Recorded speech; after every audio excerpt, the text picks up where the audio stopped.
Eta kabeh dimimitian kuuhan nyebar di mana wae tanpa aya bewara, nyalehkeun batas negara jeung jabatan, ngukapkeun sakabeh bangsa tanpa ulas asih.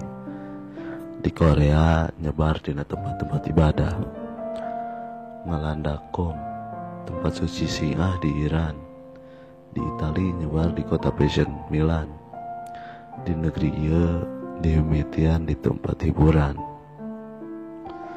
Di poe-poe ieu pinuh ku hariwang, di mana doa pangsayana geus dipanjatkeun, usaha diajar jeung ibadah parantos dibumikeun. Nuhun nasib alus anu pinuh ku harepan. Duh Gusti Allah, pasihan ka para ahli kemampuan pikeun milari naon anu dipilari.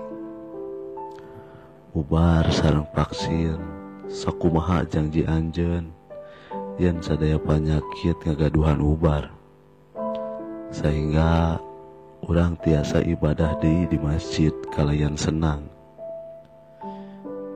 Pikeun bangsa ngahiji sareng sumanget, sadayana tiasa ngabantosan sesuai kemampuan. Anu ahli ngabantosan nu geuring, pikeun jalma anu tiasa ngabantosan anu rentan. Ka dokter sareng ka perawat hatur nuhun, pikeun ikhlas anjeun sareng upaya-upaya anu pinuh resiko sareng berkorban. Ka sukarelawan hatur nuhun kanggo pangabdiana. Akhirna ka Gusti Allah oge urang nyuhunkeun.